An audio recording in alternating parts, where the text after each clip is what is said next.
यान्ति देवव्रताः देवान् पितृयान्ति पितृव्रताः भूतानि यान्ति भूतेज्य यान्ति मतजिनो अपि माम।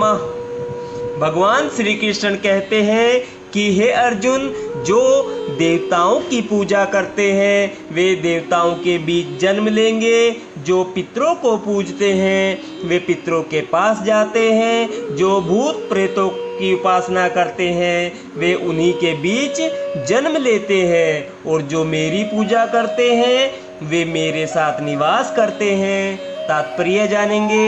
यदि कोई चंद्रमा, सूर्य या अन्य लोक को जाना चाहता है तो वह अपने गंतव्य को बताए गए विशिष्ट वैदिक नियमों का पालन करके प्राप्त कर सकता है।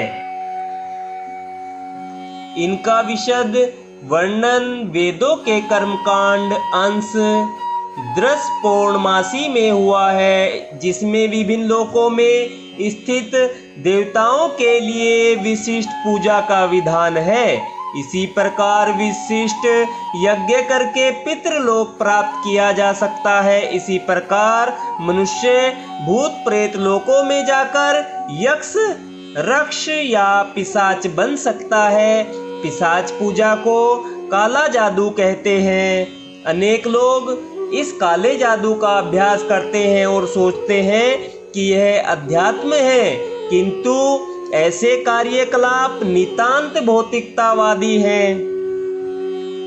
इसी तरह शुद्ध भक्त केवल भगवान की पूजा करके निस्संदेह वैकुंठ लोक और कृष्ण लोक की प्राप्ति करता है। इस श्लोक के माध्यम से यह समझना सुगम है कि जब देवताओं की पूजा करके कोई स्वर्ग प्राप्त कर सकता है तो फिर शुद्ध भक्त कृष्ण या विष्णु के लोक क्यों नहीं प्राप्त कर सकता। दुर्भाग्यवश अनेक लोगों को कृष्ण या विष्णु के दिव्य लोकों की सूचना नहीं है, अतः न जानने के कारण वे नीचे गिर जाते हैं। यहाँ तक कि निर्विशेषवादी भी ब्रह्म ज्योति से नीचे गिरते हैं। इसलिए कृष्ण भावनामृत आंदोलन इस दिव्य सूचना को समूचे मानव समाज में वितरित करता है कि केवल हरे कृष्ण मंत्र के जाप से ही मनुष्य सिद्ध हो सकता है और भगवत धाम को वापस जा सकता है। राधे राधे भक्तजनों, जय श्री कृष्ण। आज हमने श्रीमद् भागवत गीता के 9वें अध्याय के 25वें श्लोक का आनंद लिया है। अब हम 26वें श्लोक का आनंद लेंगे। राधे राधे, जय श्री कृष्ण। पत्रं पुष्पं फलं तोयं यो मे भक्तया पृच्छते तदहं भक्त उपहर्तम् अश्नामि प्रियते आत्मनः। भगवान श्री कृष्ण कहते हैं कि हे अर्जुन, यदि कोई प्रेम तथा भक्ति के साथ मुझे पत्र, पुष्प, फल या जल प्रदान करता है तो मैं उसे स्वीकार करता हूँ। तात्पर्य जानेंगे। नित्य सुख के लिए स्थायी आनंद में धाम प्राप्त करने हेतु बुद्धिमान व्यक्ति के लिए यह अनिवार्य है कि वह कृष्ण भावना भावित होकर भगवान की दिव्य प्रेमा भक्ति में तत्पर रहें। ऐसा आश्चर्यमय फल प्राप्त करने की विधि इतनी सरल है कि निर्धन से निर्धन व्यक्ति को योग्यता का विचार किए बिना इसे पाने का प्रयास करना चाहिए।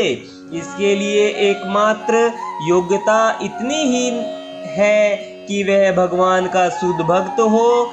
इससे कोई अंतर नहीं पड़ता कि कोई क्या है और कहाँ स्थित है।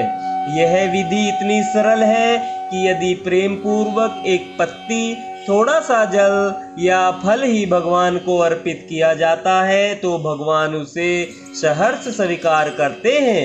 अतः किसी को भी कृष्ण भावना अमृत से रोका नहीं जा सकता, क्योंकि यह सरल है और व्यापक है। ऐसा कौन मूर्ख होगा जो इस सरल विधि से कृष्ण भावना भावित नहीं होना चाहेगा। और सच्चिदानंद में जीवन की परम सिद्धि नहीं चाहेगा। कृष्ण को केवल प्रेमा भक्ति चाहिए और कुछ भी नहीं। कृष्ण तो अपने शुद्ध भक्त से एक छोटा सा फूल तक ग्रहण करते हैं, किंतु अभक्त से वे कोई भेंट नहीं चाहते। उन्हें किसी से कुछ भी नहीं चाहिए, क्योंकि वे आत्मतुष्ट हैं। तो भी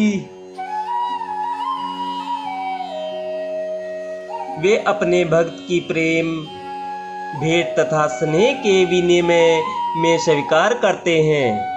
कृष्ण भावनामृत विकसित करना जीवन का चरम लक्ष्य है। इस श्लोक में भक्ति शब्द का उल्लेख 2 बार यह घोषित करने के लिए हुआ है कि भक्ति ही कृष्ण के पास पहुंचने का एकमात्र साधन है। किसी अन्य शर्त से, यथा ब्राह्मण, विद्वान, धनी या महान विचारक होने से कृष्ण किसी प्रकार की भेंट लेने को तैयार नहीं होते। भक्ति ही मूल सिद्धांत है, जिसके बिना वे किसी से कुछ भी लेने के लिए प्रेरित नहीं किए जा सकते। भक्ति कभी हेतुकी नहीं होती, यह शाश्वत विधि है। यह परब्रह्मा की सेवा में प्रत्यक्ष कर्म है। यह बतलाकर कि वे ही एकमात्र भोक्ता, आदि स्वामी और समस्त यज्ञ भेंटों के वास्तविक लक्ष्य है। यह अब भगवान कृष्ण यह बता